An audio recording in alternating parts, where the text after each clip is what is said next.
Assalamualaikum warahmatullahi wabarakatuh. Perkenalkan, nama saya Vela Fadila Amijaya dari Program Studi Ekonomi Islam Universitas Brawijaya Angkatan 2019. Di sini saya akan menjelaskan mengenai kaidah amr dan kaidah nahi, kaidah am dan khos, kaidah mutlak muqayyad, dan juga kaidah mujmal mubayyan beserta contoh dalilnya. Amr atau perintah adalah suatu tuntutan atau perintah untuk melakukan sesuatu dari pihak yang kedudukannya lebih tinggi kepada pihak yang kedudukannya lebih rendah. Dalam hal ini, amr tentu merupakan perintah dari Allah Subhanahu wa Ta'ala kepada umat manusia sebagai hambanya. Nah, suatu amr ini, perintah ini mengandung hukum yang wajib dilaksanakan selama tidak ada indikasi atau dalil lain yang memalingkan dari hukum atau perintah tersebut. Contoh dari amar atau perintah adalah ada dalam Quran surat Al-Baqarah ayat 43. A'udzubillahi minasyaitonir rajim. Wa aqimus salata wa atuz zakata warka'u ma'ar raki'in. Dan laksanakanlah sholat dan tunaikanlah zakat dan rukuklah bersama orang-orang yang ruku. Ayat tersebut tentu mengandung amar dan perintah dari Allah kepada manusia agar melaksanakan sholat dan menunaikan zakat.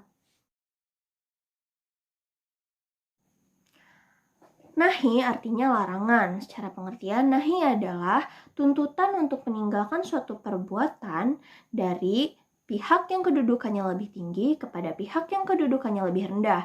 Dalam hal ini berarti tuntutan untuk meninggalkan suatu perbuatan yang diberikan oleh Allah Subhanahu wa Ta'ala kepada umat manusia sebagai hambanya agar meninggalkan suatu perbuatan.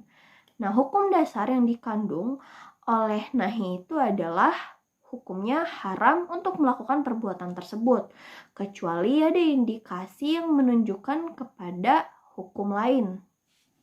Contoh dari nahi atau larangan ada dalam Quran surat Al-Isra ayat 32. A'udzu billahi minasyaitonir rajim. Wala taqrabuz zina innahu kana fahisyah wa sa'a sabila. Dan janganlah kamu mendekati zina. Zina itu sungguh suatu perbuatan keji dan jalan yang buruk. Nah, dalam ayat tersebut mengandung nahi atau larangan untuk mendekati zina. Lafal am atau lafal umum adalah lafal yang pengertiannya umum sesuai dengan pengertian lafal itu sendiri tanpa dibatasi dengan jumlah tertentu. Nah, mengenai lafal am itu sifatnya adalah sebagian dari cakupannya, bukan keseluruhan. Lafal am ini perlu ditaksis. Nah, taksis itu adalah mengeluarkan sebagian dari satuan-satuan yang dicakup lafal am dengan dalil. Nah, lafal am yang telah ditaksis itu keumumannya menjadi bersifat khusus. Makna yang ditinggalkan setelah ditaksis itulah yang disebut dengan lafal am, itu lafal umum. Nah, mengenai pentaksisan lafal am, itu ada taksis yang menggunakan Al-Quran, taksis menggunakan hadis, dan juga taksis menggunakan ijtihad. Contoh dari lafal am terdapat pada surat Al-Baqarah ayat 275. Wa ahallallahu al-bai'a wal harrama riba. Dan Allah telah menghalalkan jual beli dan mengharamkan riba. Nah, pada kata ini al-bai'a, jual beli, itu tentu tidak semua jual beli itu halal. Terdapat jual beli yang haram. Seperti contohnya jual beli barang-barang narkoba. Nah, maka dari itu dalil ini sifatnya umum, masih perlu ditaksis. Lafal khos artinya adalah lafal khusus. Lafal khas ini adalah lafal yang mengandung pengertian yang tunggal atau beberapa pengertian yang terbatas.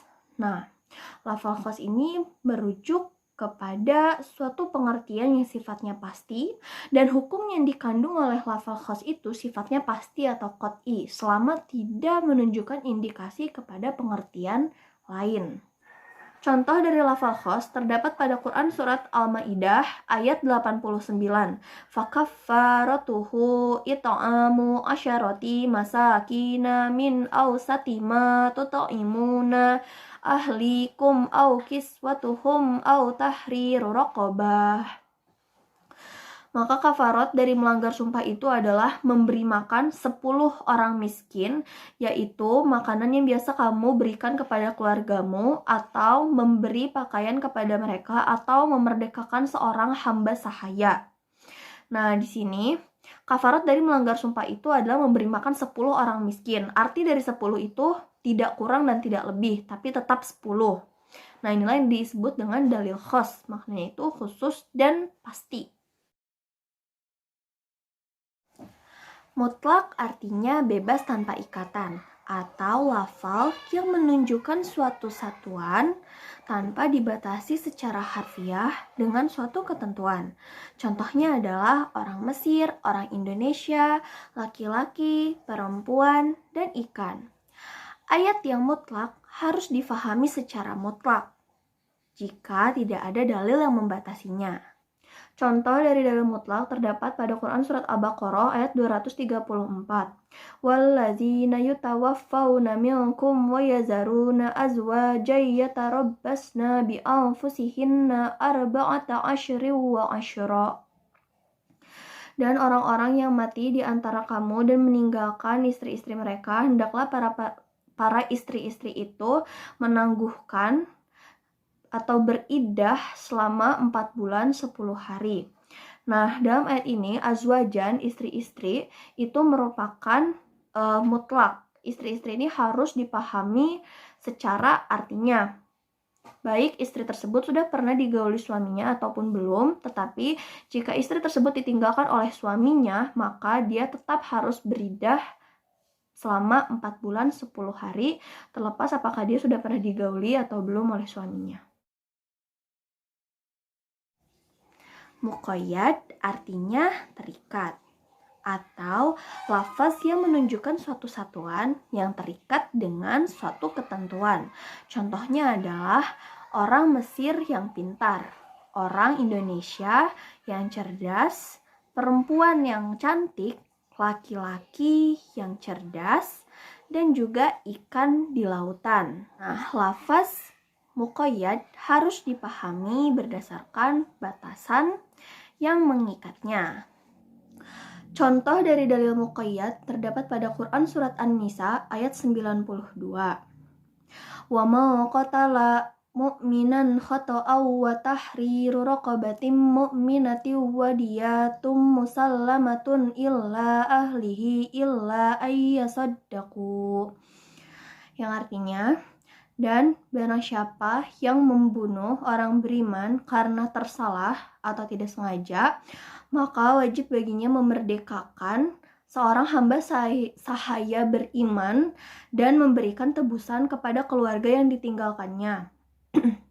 Pada ayat ini, jika membunuh seorang beriman tidak sengaja, maka dendanya adalah memerdekakan seorang hamba sahaya yang beriman. Seorang hamba sahaya yang beriman ini disebut dengan muqayyad karena terikat, bukan seorang hamba sahaya tetapi harus seorang hamba sahaya yang beriman. Mujmal secara etimologi adalah sekumpulan sesuatu tanpa memperhatikan satu persatunya, atau lafal yang tidak jelas pengertiannya sehingga membutuhkan penjelasan dari luar untuk memahaminya. Penjelasan dari luar inilah yang disebut dengan al-bayan. Contohnya adalah sholat, haji, zakat, saum disebutkan secara mujmal atau global dalam Al-Quran. Nah, sedangkan tata caranya seperti apa, penjelasannya seperti apa dijelaskan pada sunnah Rasulullah SAW. Sunnah Rasulullah SAW inilah yang berperan sebagai al-bayan. Contoh dalil yang mujmal terdapat pada Quran surat Al-Baqarah ayat 183. Ya ayyuhallazina amanu kutiba alaikumus siyamu kama kutiba alal ladzina min qablikum la'allakum tattaqun. Wahai orang-orang yang beriman, diwajibkan atas kamu berpuasa sebagaimana diwajibkan kepada orang-orang sebelum kamu agar kamu bertakwa. Nah, ayat ini masih dijelaskan secara mujmal. Saum yang ada pada ayat ini dijelaskan secara global. Kita tidak tahu seperti apa tata cara saum itu. Nah, penjelasannya kemudian dijelaskan lebih lanjut dengan sunnah Rasulullah. Nah, dalam sunnah Rasulullah itu dijelaskan mengenai saum itu seperti apa. Salah satunya adalah pada hadis berikut dari Sahal bin Sa'ad radhiyallahu anhu, Rasulullah shallallahu alaihi wasallam bersabda, La yazalun nasu bi khairi mal ajalul fitra, yang artinya adalah senantiasa manusia di dalam kebaikan selama menyegerakan berbuka. Hadis riwayat Bukhari dan Muslim. Nah, jadi saum yang baik itu adalah kita harus menyegerakan berbuka. Dalam Al-Quran tidak dijelaskan bahwa ketika kita saum harus menyegerakan berbuka karena masih dijelaskan secara global. Sedangkan al-bayan atau penjelasnya terdapat pada sunnah Nabi, bahwa ketika kita saum harus menyegerakan berbuka. Sekian penjelasan dari saya, lebih kurangnya mohon dimaafkan. Wassalamualaikum warahmatullahi wabarakatuh.